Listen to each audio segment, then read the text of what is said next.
na nossa série a gente está estudando sobre o livro de Daniel, né? Então você vai abrir sua Bíblia em Daniel capítulo 4, a partir do versículo 1. Diz assim: o rei Nabucodonosor, aos homens de todas as nações, povos e línguas, que vivem no mundo inteiro, paz e prosperidade. Tenho a satisfação de falar-lhes a respeito dos sinais e das maravilhas que o Deus Altíssimo realizou em meu favor. Como são grandes os seus sinais, como são poderosas as suas maravilhas, o seu reino é um reino eterno e o seu domínio dura de geração em geração. Vocês estão vendo aqui o irmão em Cristo, Nabucodonosor, né? Que nunca foi tão crente na Bíblia inteira como agora. Então, e ele continua: eu, Nabucodonosor, estava satisfeito e próspero em casa, no meu palácio. Tive um sonho que me deixou alarmado. Estando eu deitado em minha cama, os pensamentos e visões que passaram pela minha mente deixaram-me aterrorizado.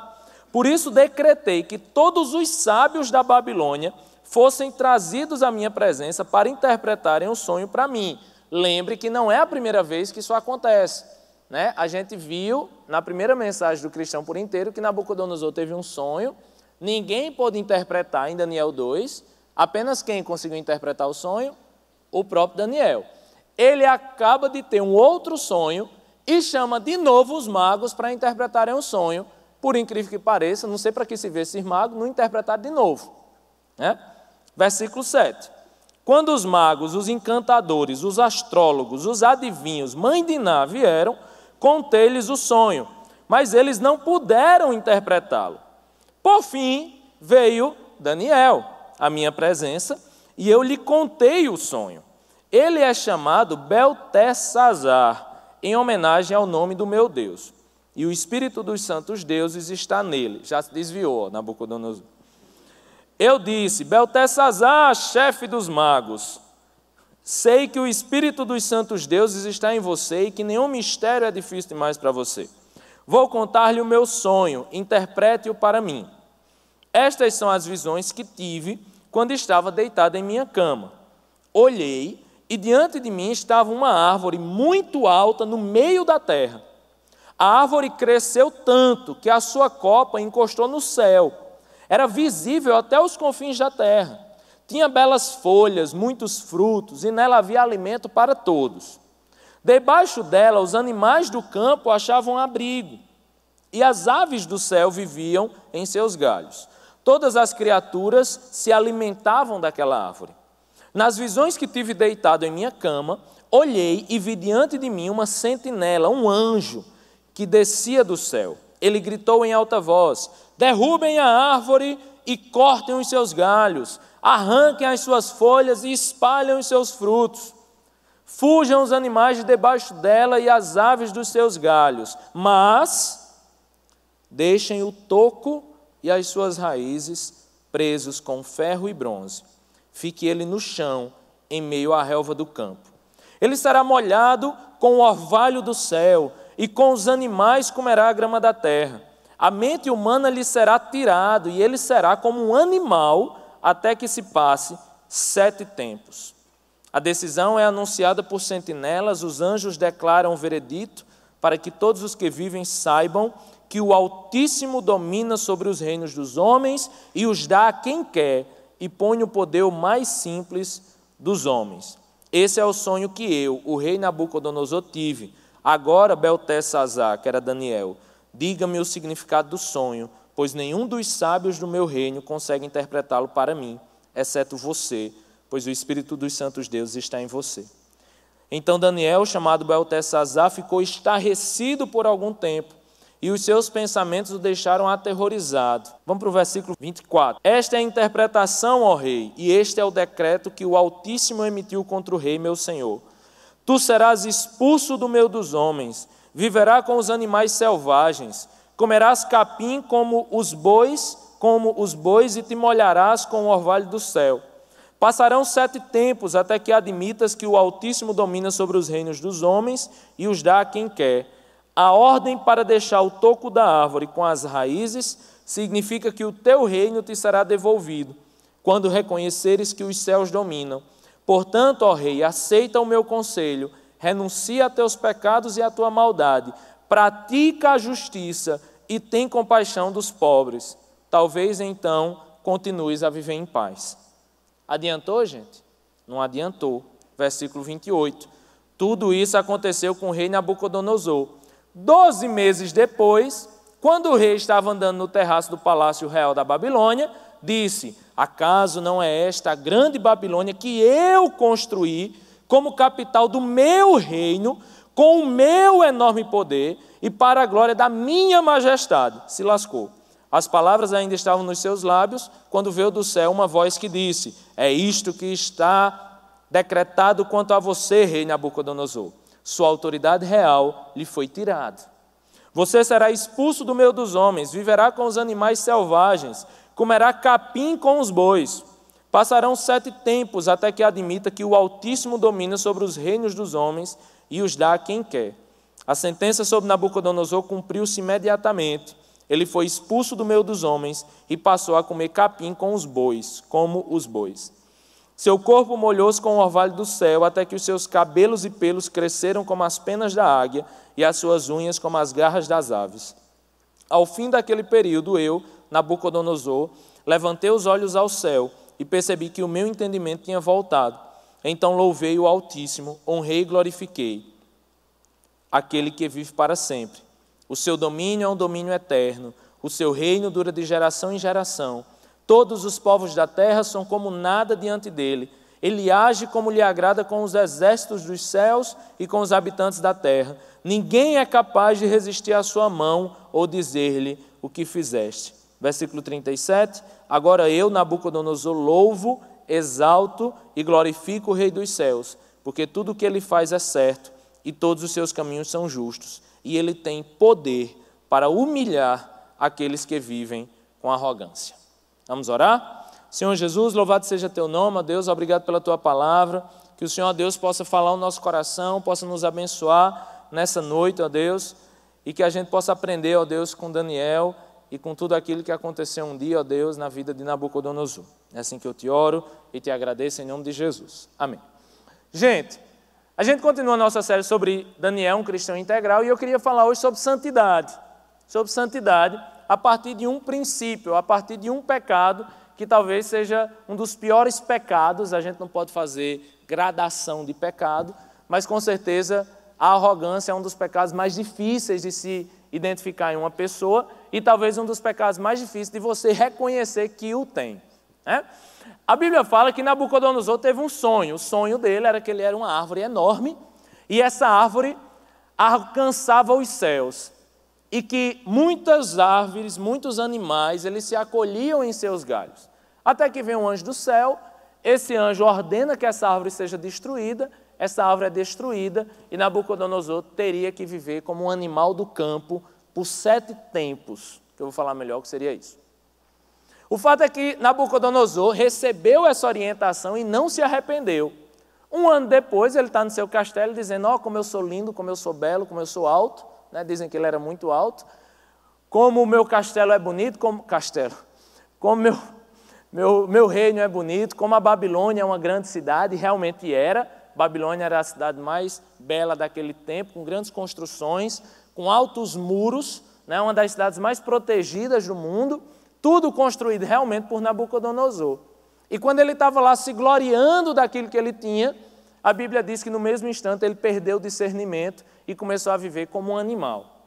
Você vai dizer: Tiago, essa história não existe. E aí eu posso lhe dizer que não existe um registro secular, né? Não existe um registro histórico sobre isso. O único registro que existe realmente é o que está contido nas Escrituras. Mas uma coisa é verdade: nos anais babilônicos da história dos reis da Babilônia, só existe registro histórico dos 17 primeiros anos de Nabucodonosor. Os outros anos são extremamente escassos, e alguns anos não existe nenhum registro, né? Ainda existe um registro secular de que um dia Nabucodonosor subiu quase sem roupa, dizendo que estava possesso por um Deus e que ia acontecer muita desgraça naquela terra. Então, existem alguns registros que mostram Nabucodonosor meio que perdendo o juízo, né? Além de que não existe registro sobre alguns momentos do seu reinado. Além disso, existia um rei chamado Nabonido, que foi um dos últimos reis babilônicos, e ele sim, existe um registro secular que ele sumiu por alguns anos e foi morar sozinho no deserto. Então, apesar de todas essas histórias seculares, esses registros seculares, independentemente se essa história realmente aconteceu com Nabucodonosor ou não, ou existe um registro histórico sobre ela ou não, essa história ela tem muito a nos ensinar sobre algumas coisas, Quanto a isso que Nabucodonosor teve, isso é uma doença, que também existe registro histórico sobre isso. O nome dessa doença é licantropia. No CID-10, estou brincando, não sei se tem no CID-10 não. Licantropia, né? Essa doença hoje tem outros nomes, mas é realmente uma doença onde as pessoas perdiam o juízo e achavam que estavam se transformando como animais. Existe registro histórico e científico sobre isso. Agora a gente consegue aprender algumas coisas, agora que a gente passa por isso. A primeira coisa que a gente consegue perceber em Nabucodonosor é um pecado, que é o pecado da soberba. Eu não sei se você prestou atenção, eu quis enfatizar aqui no texto. Abra aí sua Bíblia de novo no versículo 29. Nabucodonosor recebeu a profecia de que ele cairia se continuasse soberbo. Mesmo assim, depois de ter recebido a interpretação, 12 meses depois, no versículo 29, diz que quando o rei estava andando no terraço do palácio real da Babilônia, disse: acaso não é esta a grande Babilônia que eu construí como capital do meu reino, com o meu enorme poder e para a glória da minha majestade? A gente sabe que esse pecado aqui é o pecado da soberba, o pecado da arrogância, e a grande característica do pecado da arrogância e do soberbo é que o mundo gira em torno dele. O arrogante acha que o mundo gira em torno dele, que tudo foi feito por ele, com ele e para ele são todas as coisas. Então, você não falou direito comigo, porque você tem que falar comigo, você não olhou para mim, você não viu o que eu fiz, você não me obedeceu.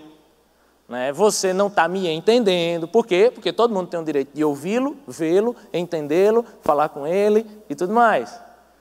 Porque todas as coisas giram em torno dele. O grande problema de Nabucodonosor, gente, é que ele foi um dos maiores reis de toda a história do universo. E ele realmente tinha construído muitas coisas. E o que Deus queria ensinar a Nabucodonosor é que ele não era Deus. Apesar de que a gente sabe que o Nabucodonosor, por algum momento, ele até queria o reconhecimento como se ele fosse Deus. Deixa eu lhe explicar uma coisa. A Bíblia fala que Satanás caiu por um pecado. Qual foi o pecado de Satanás? O inicial, lógico, Depois veio muitos. Mas ele caiu primeiramente por um pecado, e o pecado foi da soberba. Satanás queria se tornar igual a Deus, Adão e Eva, as primeiras pessoas que pecaram na história do universo, pecaram também por um pecado. Depois vieram os outros, mas o primeiro foi soberba. Eles queriam comer daquele único fruto que ninguém podia, mas eles queriam para que eles pudessem ficar parecidos com Deus. Na verdade, gente, a soberba, essa arrogância, é um dos grandes problemas da nossa vida, e ela muitas vezes é causada por uma coisa que aparentemente é boa. Se você ver o começo do texto, lá o versículo 4, Nabucodonosor diz que a queda dele começou assim: eu, Nabucodonosor, estava o quê?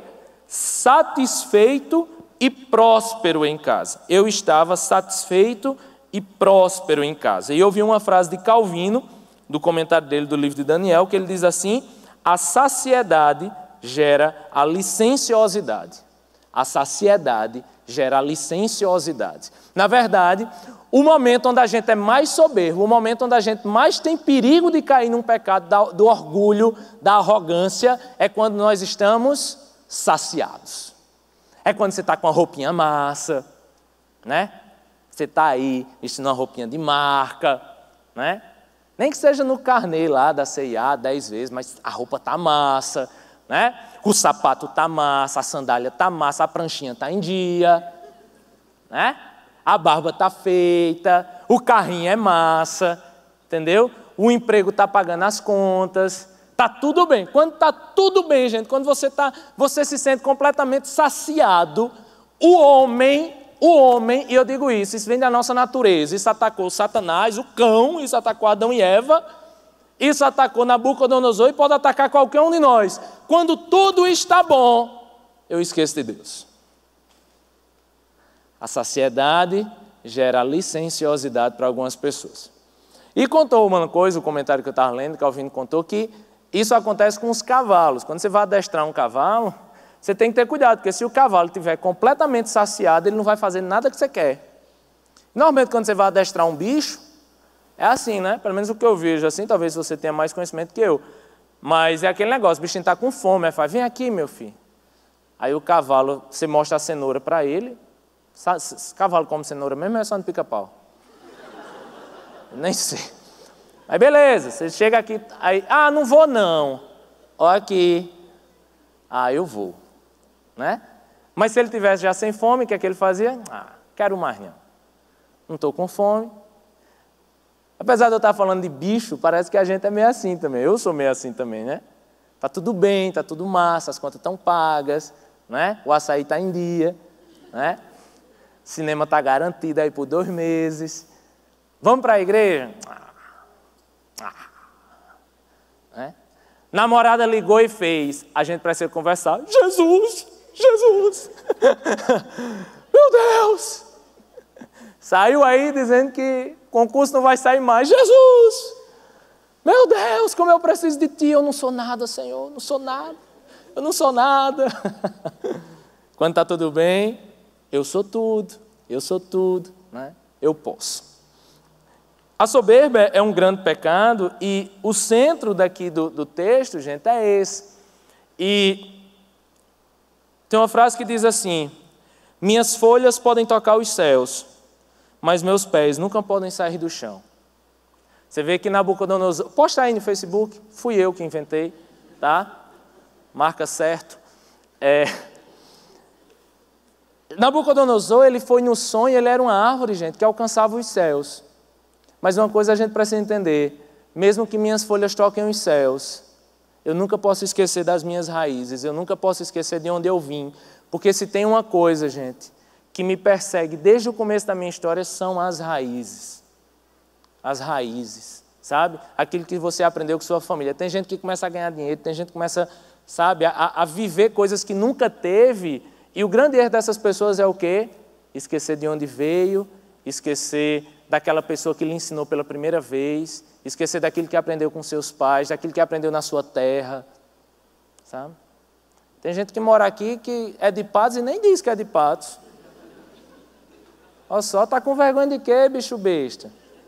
Passou 20 anos lá, chega aqui agora, de Recife, né? Já começa a chiar, né? Esqueceu a raiz, esqueceu de onde veio,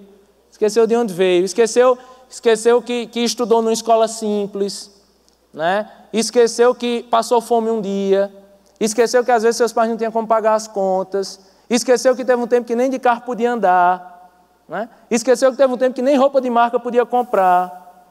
Amigo, quando suas mãos começam a alcançar os céus e você esquece onde estão suas raízes e só olha para as mãos, uma hora vai cair, meu irmão. Uma hora vai cair.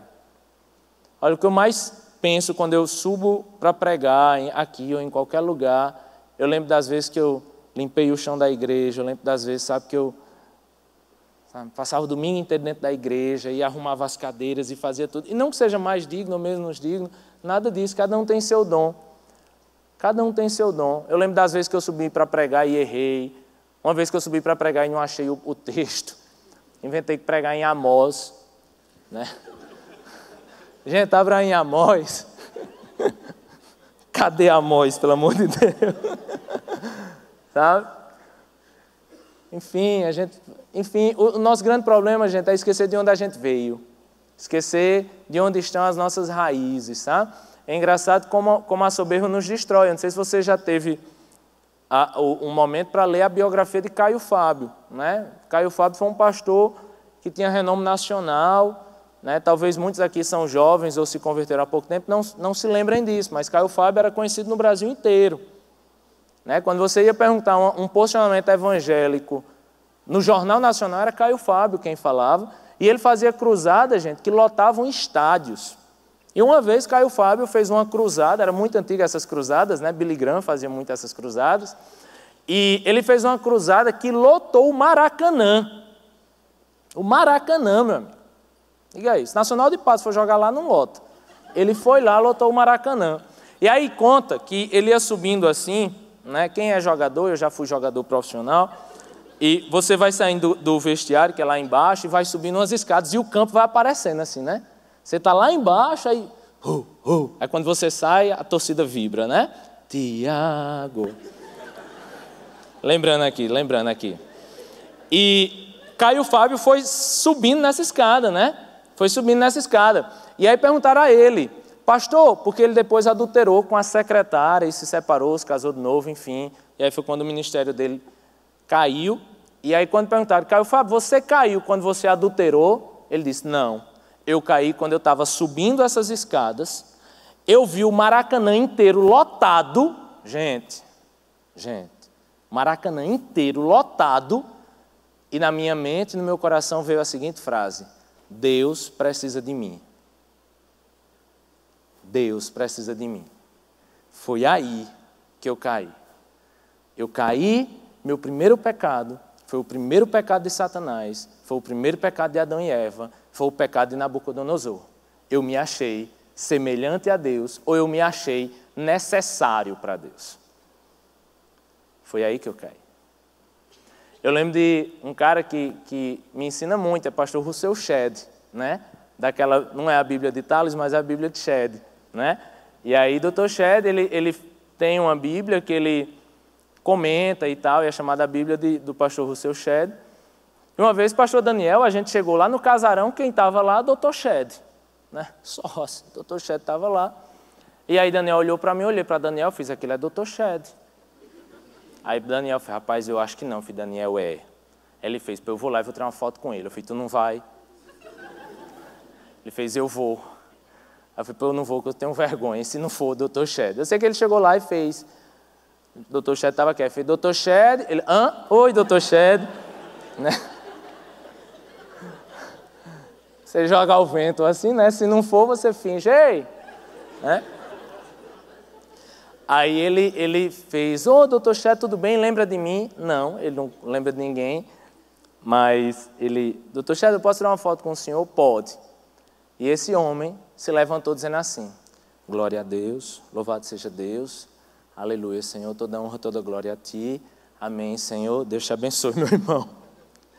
E Daniel me contou isso e ele ficou até sem graça, porque o cara pedem para tirar uma foto com ele e ele vai o tempo inteiro dizendo, louvado seja Deus, toda honra e toda glória para Ti, louvado seja Teu nome. E depois a gente perguntou a ele, pastor, o que é isso? Ele fez, meu irmão, assim como qualquer um, eu tenho muito medo de pecar me achando alguma coisa. Então, toda vez que alguém quer me honrar e quer me respeitar, eu preciso lembrar o tempo todo, para mim, porque eu sou um pecador, que toda honra, toda glória e tudo que eu faço e tudo que eu sou, eu só faço por causa do Senhor Jesus.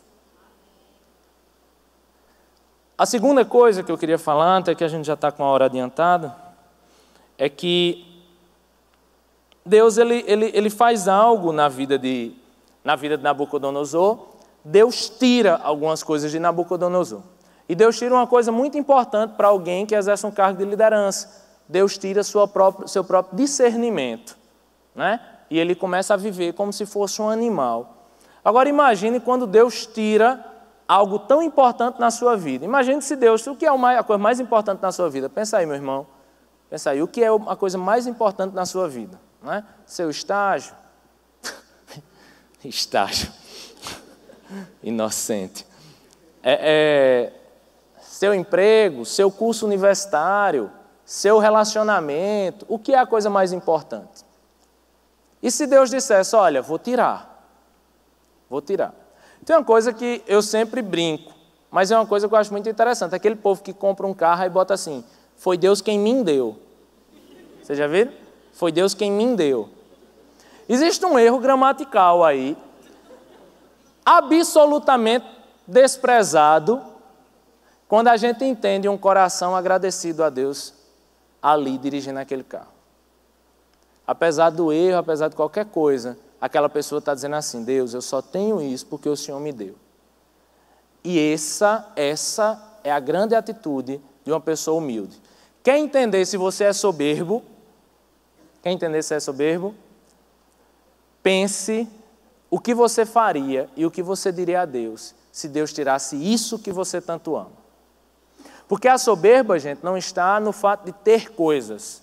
A soberba está no fato de ter coisas e achar que essas coisas você tem porque você merece. E eu fico pensando na história, por exemplo, Abraão. Eu acho que Deus teve que trabalhar muito na vida de Abraão, porque Deus chegou para Abraão e fez: Abraão, sua descendência será como várias estrelas do céu. Então Abraão deve ter dito o quê? Meu amigo, eu sou pau, velho. Eu sou pau. Diga aí, eu vou ter um filho que vai ter outro, que vai ter outro, e depois vai ter uma nação, assim, República Federativa de Abraão. Meu amigo, eu sou pau. Só que tinha um probleminha. Abraão não conseguia ter filho com Sara, sua esposa. 100 anos se passaram. Como é que estava a cara de Abraão nesse momento? Maracujá. Né? Maracujá. É como Deus diz assim: meu irmão, você vai casar, viu? Jesus, mas já passou 40 anos, né, Senhor? 35, já passou. E tem aqueles bestas que falam: Deus, já passou 20 anos. Eu vou morrer solteiro, 20 anos. Deus dá um filho a Abraão chamado Isaac. Abraão deve ter dito: Isaac, meu amigo, daqui, ó, de você vai deslanchar agora o negócio, viu? Deus chega para Abraão, faz o quê? Abraão, me dá Isaac. Sacrifica Isaac. Abraão deve ter pensado: peraí, Deus. Aí é pau, né? Estou esse tempo todinho esperando essa promessa, o Senhor ainda me pede o que foi a promessa. Abraão faz o quê? Pega Isaac, leva no Monte Moriá para sacrificar Isaac.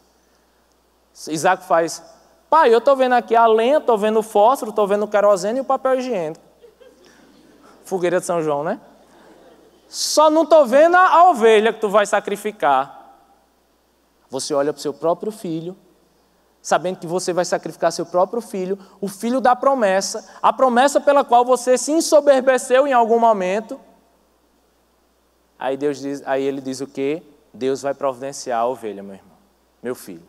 Chega lá, amarra o menino, deixa tudo pronto. Depois o próprio Deus diz: Abraão, eu vi que você tinha fé para sacrificar seu próprio filho, agora não toque mais nele. Sabe como é que você sabe se você é soberbo? Se você perceber qual seria a sua atitude se Deus tirasse seu Isaac. Você acha massa ter um carro, quer saber se você é soberbo? Se Deus dissesse assim: eu quero você andando de ônibus. O que é que você ia fazer? Você ia dar? Quer saber se é soberbo porque você é concursado? Se Deus dissesse assim: me dá teu concurso, me dá teu salário. Se em algum momento você disser: Deus, mas isso é meu. Então você não entendeu que foi Deus quem me deu. Entendeu? Não, Deus, não é justo, porque fui eu quem comprei, fui eu quem consegui. Você pode até não achar, mas você tem algo em suas mãos que em algum momento lhe fará soberbo. A renúncia, Deus tira coisas das pessoas para que a gente restaure a nossa humildade.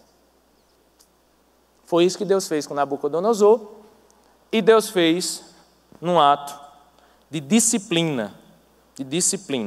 E aí a disciplina tem duas coisas, né? Disciplina, você sabe o que é disciplina. Disciplina é aquela mãozada que você levava da sua mãe, né? Ah, mãe, não sei o que, ele me deu, cobra para mim, não sei o que com seu irmão. Quem tem irmão, pronto, você sabe o que é brigar, né?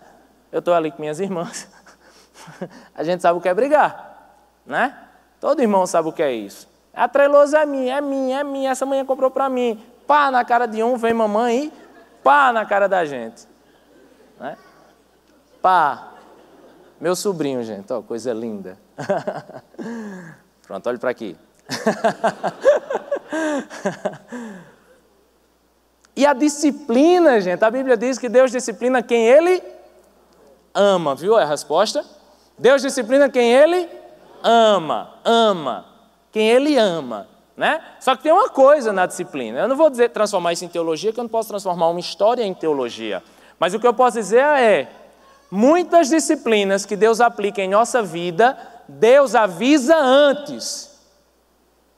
Muitas disciplinas que Deus aplica em nossa vida, Deus avisa antes. Meu irmão, você está soberbo. Meu irmão, eu vou tirar esse namoro de você. Meu irmão, se ligue nisso. Se ligue com você e seu dinheiro. Se ligue com você e sua função. Se ligue com você e sua vaidade. Porque vaidade também é soberba. E aí Deus avisa, né? Como Deus avisou a Nabucodonosor. Gente, Nabucodonosor teve um sonho, Daniel interpretou. 1 ano depois que ele estava na pranchinha de novo. Se ensoberbecendo de novo, né? Querendo mostrar a sua beleza para os outros, querendo mostrar que ele podia. E uma das grandes coisas da disciplina, muitas vezes, Deus avisa antes de disciplinar. Sabe mamãe? Mamãe quando chega assim, faz, meu filho, você errou uma vez. Na outra, mamãe te bate. Não é assim que mamãe faz? Papai faz? Eu duvido, tem pai aqui, até tem nesse mundo de meu Deus, tem pai que chega já quebrando os dentes. Havaiana de pau, lembra de Havaiana de pau? Havaiana de pau! Havaiana de pau era o máximo. Mas eu tenho certeza que não tem muito pai aqui, Havaiana de pau, não tem muito filho aqui, fruto de Havaiana de pau, senão você não tinha dente nenhum. Mas o pai, normalmente, ele faz, meu filho, uma. Meu filho, 2. Né? Mas chega a hora, gente, chega a hora que você não aprende, chega a hora que você não entende. E aí o que é que acontece? A disciplina do Senhor. E talvez você esteja hoje aqui em disciplina, né? Em várias coisas que podem envolver sua vida. Talvez você está aqui depois de ter perdido algo. Talvez você esteja aqui depois de ter algo desconstruído em sua vida.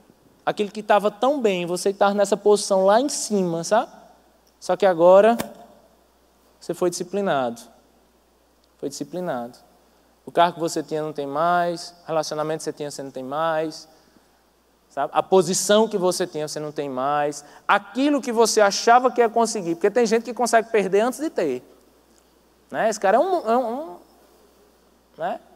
Ele já começa, eu conheço gente assim, tem gente que já começa a ser snob antes de ter.